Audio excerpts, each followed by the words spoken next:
Mes chers frères et sœurs, nous venons d'entendre là une page d'évangile de Luc qui nous parle d'un officier quelconque de l'armée romaine qui occupait tout le pays des Juifs.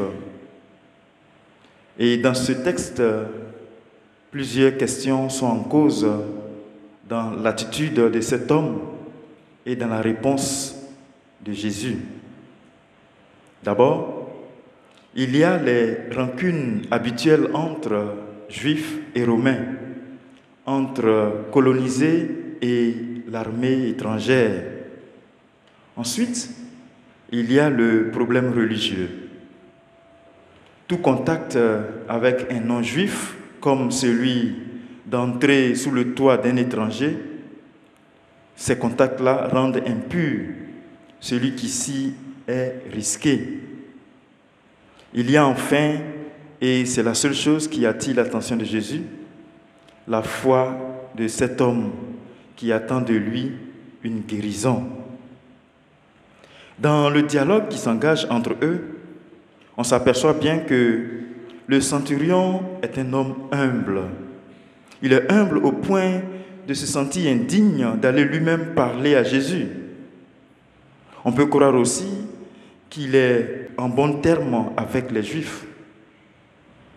Une seconde marque d'humilité de la part de ce centurion, c'est qu'il ne se juge pas digne que Jésus entre chez lui.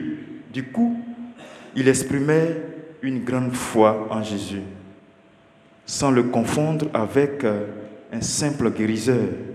Il fait appel à son pouvoir absolu sur la nature.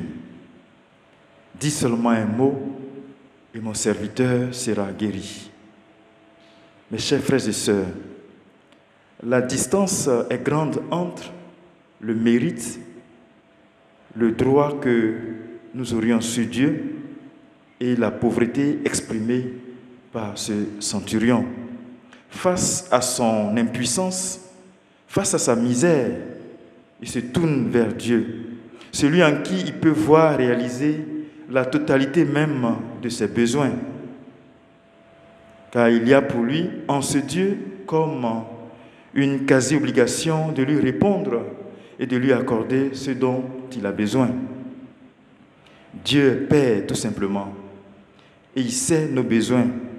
Et parce qu'il a un cœur de Père, il lui est agréable de nous les voir exprimer.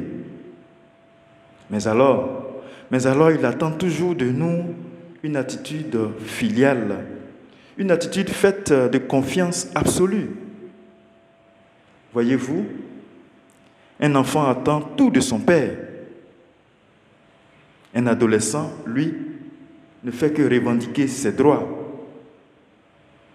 Quant à nous adultes, on reconnaît notre pauvreté native face à celui dont nous dépendons. Et c'est bien là notre situation avec Dieu. Je ne suis pas digne pour nous entendre répondre « Je n'ai pas trouvé une telle foi par Jésus ». Car la foi n'est pas exigence de la part de l'homme à l'égard de Dieu. Elle est confiance en sa toute-puissance, une toute-puissance bien capable de réaliser au-delà de nos désirs ce dont nous attendons de Dieu. À nous tous ici, engagés dans la suite du Christ, que le Seigneur rende plus vive notre foi pour qu'elle fasse véritablement l'admiration de ce Christ. Le Seigneur soit avec vous.